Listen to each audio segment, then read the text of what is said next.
Bismillahirrahmanirrahim. Masuk ke materi yang baru, yaitu tentang titik berat ya. Jadi yang namanya titik berat itu ya merupakan titik secara fisiknya ya. Titik berat merupakan titik tangkap resultan gaya berat tersebut. Jadi misalkan seperti ini, kalian bayangkan kalian punya punya penggaris ya. Kemudian kalian harus ada penumpunya terserah kalian mau mau penghapus atau apa, dibikin penumpu seperti ini. Kemudian kamu letakkan si penggarisnya di titik ini. Otomatis kan ini condong ke yang lebih panjang dibandingkan ke lebih pendek. Maka ini merupakan titik beratnya. Tapi kalau kamu geser seolah-olah di titik di sini ya, dan kemudian ini setimbang si penggarisnya gitu ya, ajak penggarisnya, maka ini adalah merupakan titik beratnya di sini. Sehingga dengan kata lain, titik berat itu merupakan titik yang seolah-olah berat seluruh benda itu terkonsentrasi di satu titik ya, terkonsentrasi di sini. Seolah beratnya terkonsentrasi di sini. Sehingga kalau kita menopang benda tersebut di titik ini, maka benda akan setimbang gitu ya. Ya kamu misalnya letakkan atau boleh dengan tangan kamu lah, ini si pakai penggaris gitu ya, ini kemudian tangan kamu di jari kamu ya, jari kamu di atas jari kamu tuh ada penggaris. Letakkanlah penggaris di sini. Ketika keadaannya seperti ini, maka ini bukan titik beratnya yang ini. Tapi kalau keadaannya setimbang seperti ini, maka ini adalah titik beratnya. Nah, maka itulah yang namanya titik berat. Kemudian titik berat itu biasanya identik dengan pusat massa. Kenapa gitu ya? Karena ketika kita menurunkan titik berat itu adalah titik pusat gravitasi atau pusat massanya, misalkan seolah-olah seperti kan tadi ya, merupakan titik pusat gaya. Ya seolah-olah titik titik perkumpulan semua gaya itu seolah-olah beratnya itu terkumpul di situ. Misalkan gini, ada sebuah benda tidak beraturan seperti ini.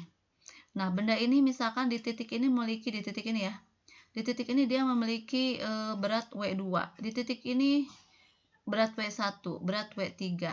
Maka kira-kira berapakah titik beratnya? Maka di mana pusat massanya? Bisa dikatakan begitu, di mana pusat massanya? Maka pusat massanya kita harus jelas acuannya dari mana nih ketika menentukan pusat massa. Katakanlah pusat massanya di sini, karena kita kan harus ketika menentukan letak itu kan posisi ya, berarti posisi sekian meter, letak sekian meter, itu harus jelas dari acuannya dari mana, pusatnya dari mana. Katakanlah di bidang kartesius seperti ini, maka saya menentukan bahwa pusatnya dari titik pusat di sini ya, pusat koordinat 0,0 di sini. Nah, sehingga ketika menentukan di mana pusat gravitasinya, pusat titik massanya, maka pusat titik massanya itu adalah sama dengan sigma dari pusat massa masing-masing titik dibagi dengan resultan massa atau resultan berat tersebut. Jadi ini kan sebenarnya rumusnya itu dari sigma tau ya. Sigma tau itu gaya kali lengan ya. Maka kan ketika setimbang momen gaya di pusat massa akan sama dengan jumlah momen gaya di masing-masing titik, karena kan setimbang ya. Sehingga nanti itu momen gaya di pusat massa akan sama dengan jumlah momen gaya di masing-masing masing-masing titik titik massa tersebut ya. Nah, sehingga kalau dimasukkan ke sini, maka persamaan untuk titik beratnya atau pusat massanya akan sama dengan resultan dari momen gaya sebenarnya ini ya. Resultan dari momen gaya di masing-masing titik dibagi dengan resultan seluruh berat yang ada. Jadi dari sini ya, sebenarnya dari sini ya. Nah, sehingga nanti akan menghasilkan W1X1 ditambah W2X2 ditambah W3X3 dibagi W1 tambah W2 tambah W3. Ini persamaannya. Maka ini persamaan pusat massanya. Jadi diambil dari momen gaya di pusat massa sama dengan jumlah momen gaya di masing-masing titik. Sehingga nanti ketemu persamaannya seperti ini. Karena Y itu adalah M kali G, berarti ini M1 kali G dikali X1, M2 kali G dikali X2, M3 kali G dikali X3, dan seterusnya. Dibagi dengan M1 kali G ditambah M2 kali G ditambah M3 kali G. Nah, G-nya kita keluarkan, maka akan ketemu persamaan seperti ini. G dikali M1 X1 ditambah M2 kali X2 ditambah M3 kali X3, dan seterusnya. Dibagi dengan G dikali M1 ditambah M2 ditambah M3.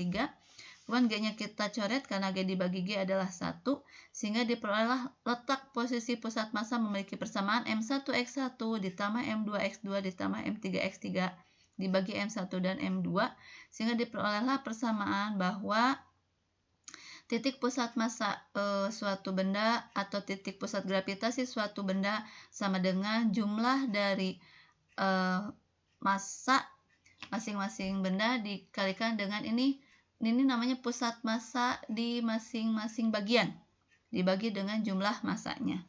Itu untuk sumbu X, dan kemudian sumbu Y-nya juga sama, misalnya Y-nya di sini gitu ya. Maka persamaannya tinggal melihat ke sini. Nah, Bu, yang mana tuh yang M1 X1 itu ya? M1 X1 misalkan di sini, ini bagian dari benda tersebut untuk benda yang ke-1. Maka ini adalah letak pusat massa, titik pusat massa untuk bagian benda W1.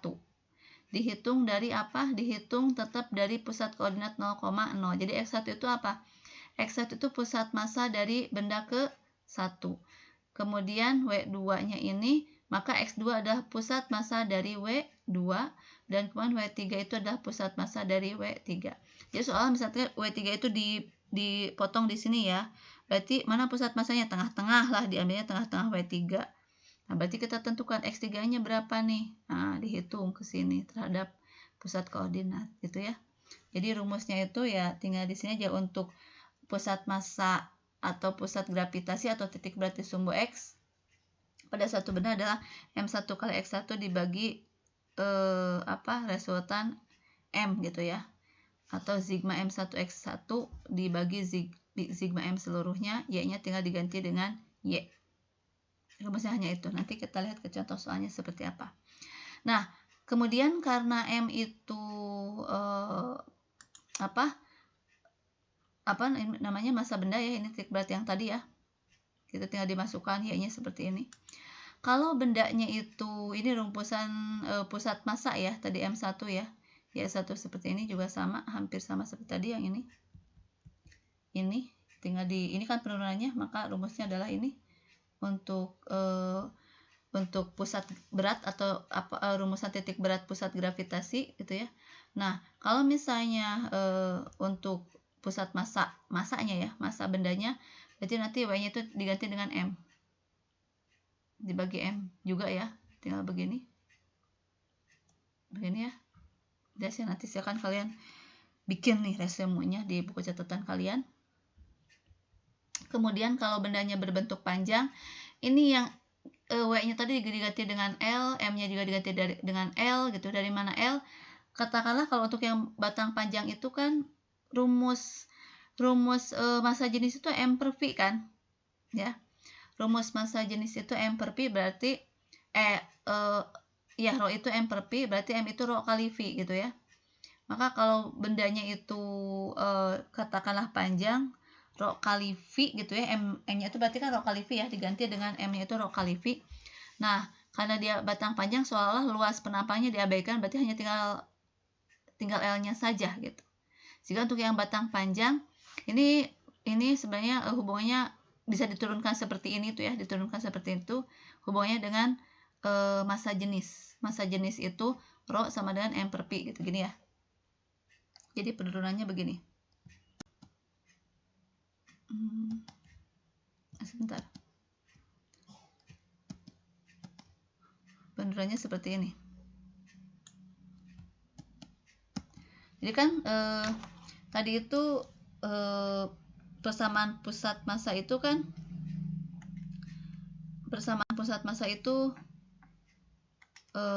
bahwa X pusat massa gitu ya, itu sama dengan W1 kali X1 gitu ya, ditambah W2 kali X2 dan seterusnya. Saya ngambil 2 aja ya, dibagi W1 ditambah W2 dan seterusnya.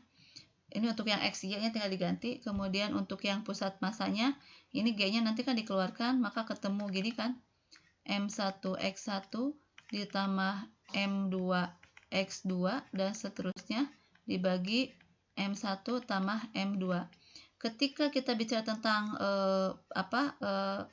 batang panjang, bisa seperti ini ya, batang panjang. Batang panjang itu volume semua benda itu kan punya rumusnya, volume itu kan panjang kali lebar ya. Luas alas volume bukan panjang kali lebar.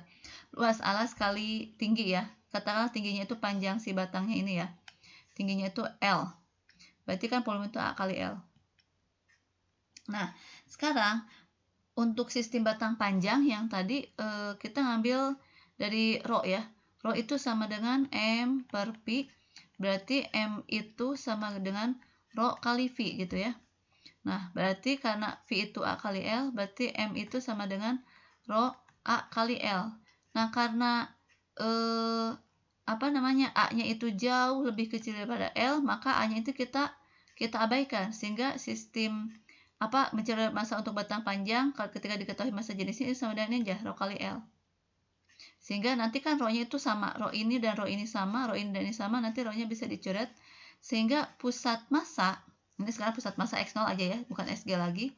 Untuk sistem batang panjang itu tinggal gini, kan M-nya itu rho kali L ya, rho kali L1 dikali X1 ditambah rho kali L2 dikali X2 dan seterusnya, berarti dibagi rho kali L1 ditambah rho kali L2 dan seterusnya. Ini kali ya, sorry. Ini kali.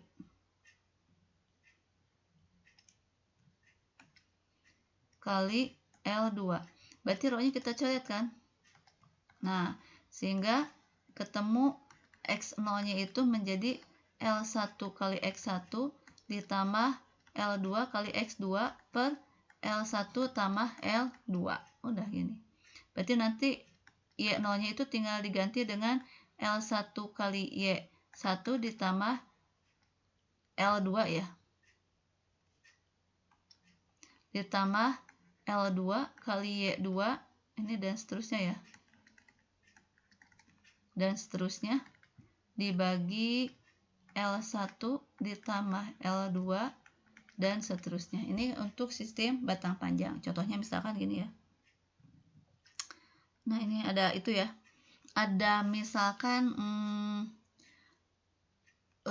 gini ya. Ada batang seperti ini. Tuh gini ya batangnya itu ya. Sekarang batangnya disenderkan gini ya. Kemudian ada batang satu lagi. Nah, ini batang satu, ini batang dua gitu kan. Nah, jadi nanti misalkan ini sumbu Y ya, ini sumbu X, ini 0,0. Jadi hitungnya dari 0,0. Misalkan ini dari sini ke sini ya, ini 6.6, ini berarti misalkan 10 ya, ini 8. Nah, maka nanti ketika menentukan L1, Y1, L1-nya berapa? L1 tinggal dihitung dari sini ke sini panjang L1. Berarti panjang L1-nya itu 10 ya. 10 katakan kalau ini cm ya, cm, kalau meter ini berarti meter gitu ya, 10 meter. L2-nya mana panjang L2? Panjang L2 dari sini ke sini. Berarti L2-nya itu panjangnya 6 meter ya. Nah, tinggal menentukan mana pusat massa L1 ya, di tengah-tengah. Mana pusat massa L2 di tengah-tengah. Maka di sinilah letak X1 dan Y1 dan letak X2 Y2 di titik ini. X2 Y2. Tinggal kamu baca berapa X1-nya ya. Tinggal tengah-tengah itu berapa? Dari sini ke sini berapa? 10 kan? Berarti X1 kan ini X1 ya. Ini X1. Berarti X1-nya ini X1 di sini. Berapa X1-nya? Berarti 5. Y1-nya di mana? Y1-nya di sini. Berarti berapa? 6. Kemudian ini adalah letak X2. Berarti berapa X2-nya? Kan sudah cirian. Jadi cirian dulu kamu tadi, di mana titik berat batang panjang di sini. Berarti X2-nya berapa nih? Dari sini ke sini 6, berarti X2-nya X2. Ya, X2-nya kan di titik ini. Titik berapa di sini? Titik 8 ya. Titik 8 meter ya. Berarti X2-nya 8 meter. Kemudian Y2-nya itu tinggal dihitung. Berapa koordinatnya? Dari sini ke sini 6, berarti tengah-tengahnya 3. Berarti Y2-nya 3. Tinggal kamu masukkan ke sini sehingga diperoleh nanti kamu bisa menentukan berapa koordinat sistem batang ini, begitu ya. Sambil nanti dicermati saja ya. Oke.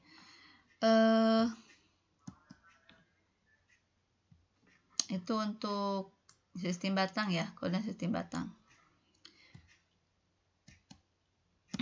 Jadi menentukan L1 X1 seperti itu ya.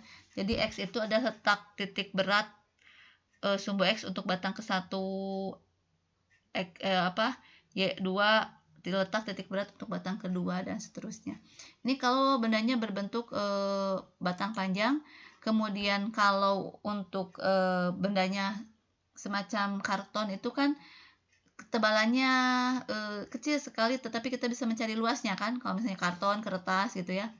Maka rumus yang titik berat untuk benda yang berbentuk bidang, kayak misalnya kertas, karton gitu ya, kemudian dibentuk oleh bidang, misalnya bidang segitiga, lingkaran, setengah lingkaran, kemudian segi 4 terus segi panjang gitu ya.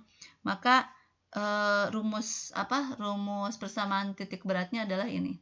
Sama kayak tadi, tinggal diganti M1 dengan A1 atau L1 diganti dengan A1 dan seterusnya seperti ini.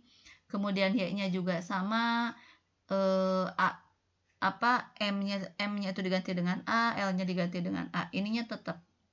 Maka pusat massa untuk sistem bidang X1A1 ditambah X2A2 dan seterusnya dibagi A1 tambah A2 untuk titik berat di sumbu Y-nya, Y1 kali A1 ditambah Y2 kali A2 dan seterusnya dibagi A1 tambah A2, di mana Y1 adalah titik berat untuk bidang yang A yang pertama, kemudian Y2 titik berat sumbu Y bidang yang kedua gitu ya, X juga sama.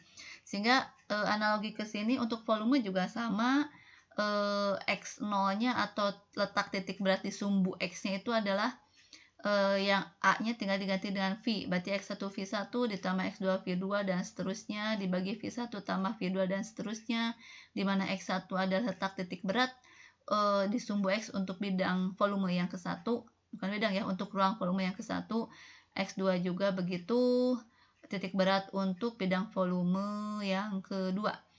Untuk Y-nya tinggal diganti dengan Y gitu ya, Y1 V1 tambah Y2 V2 dan seterusnya dibagi V1 ditambah V2 dan seterusnya.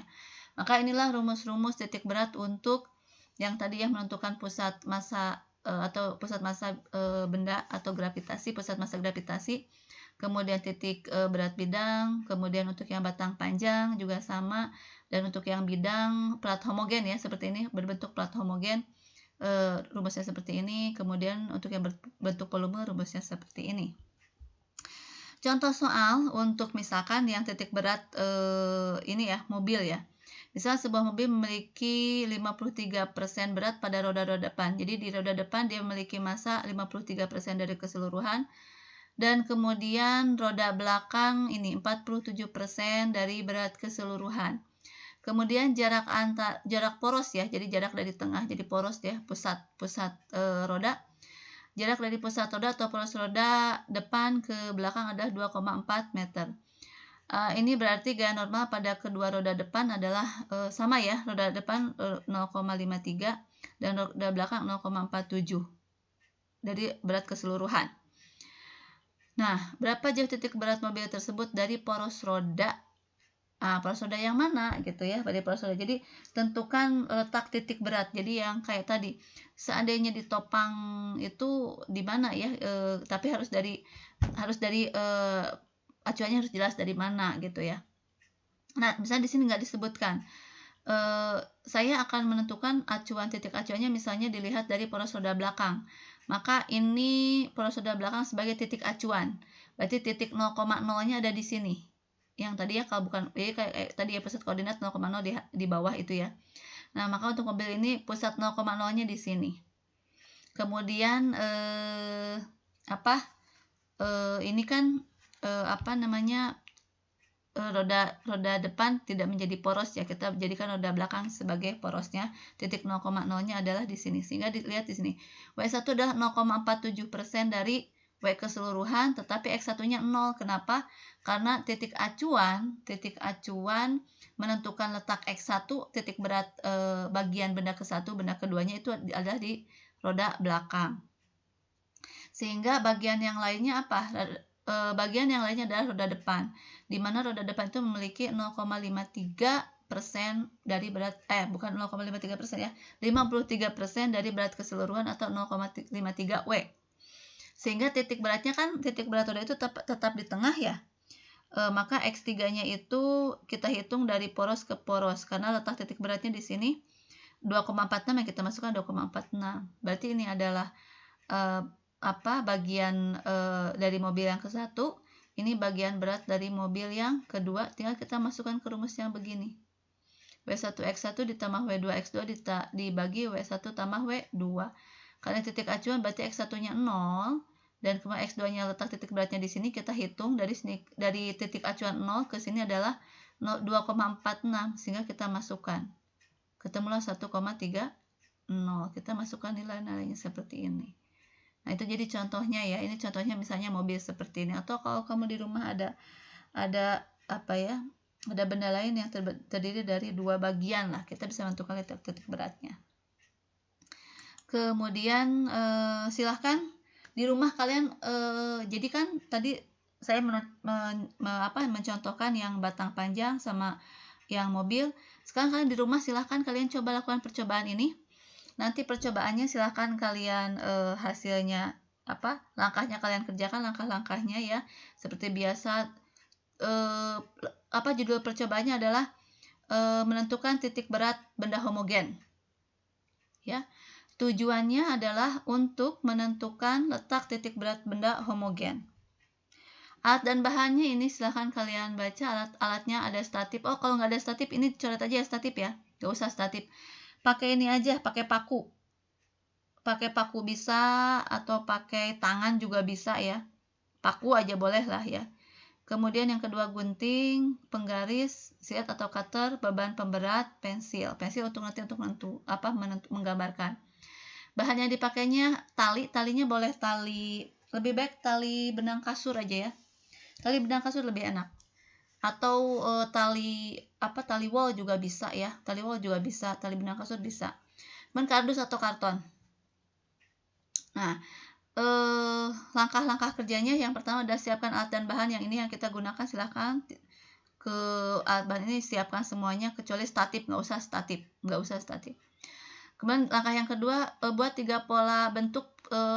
Bentuk yang bentuknya adalah segi 4 atau persegi panjang, segitiga, dan setengah lingkaran. Jadi kamu bikin ini. Ukurannya bebas terserah kamu, tapi nggak usah terlalu besar dan juga jangan terlalu kecil. Jadi bisa segi 4, bisa segitiga, bisa setengah lingkaran. Bukan bisa. Ada segi 4, segi 4-nya boleh persegi, boleh persegi panjang. Kemudian segitiga dan setengah lingkaran. Kemudian langkah berikutnya setelah bikin pola, kemudian gunting sesuai dengan pola tersebut. Ukurannya silahkan terserah kalian, makanya diperlukan penggaris ya. Tapi harus jelas ukurannya. Jangan ngaco, pokoknya ukurannya harus dihitung gitu ya, pakai penggaris biar lurus lah gitu ya memotongnya. Kemudian nanti setelah digunting potongan kardus itu bikin 3 lubang. Bikin 3 lubangnya boleh pakai pembolong atau terserah kalian. Pokoknya dibikin lubangnya jangan terlalu besar, pokoknya cukup untuk si tali kasur itu masuk ke lubang tersebut. Di titik lubang, titiknya mana? Di pinggir-pinggir si bidang. Jadi di ujung bidang ya, segitiga di ujungnya, setengah lingkaran di ujungnya, pokoknya di tiap ujungnya. Cukup 3 titik aja. Setelah itu masukkan si tali pada lubang tersebut, kemudian diikatkan ya si tali tersebut pada lubang, kemudian si kartonnya sebenarnya gantungkan dulu ya, si kardusnya gantungkan dulu.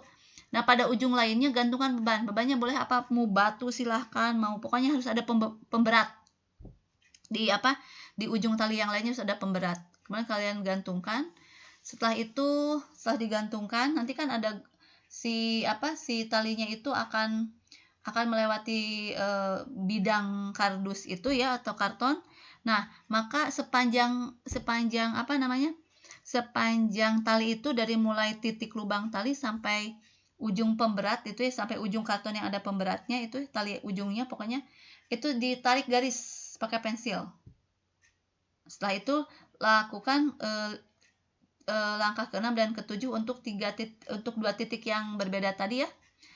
Nah, setelah itu baru tentukan titik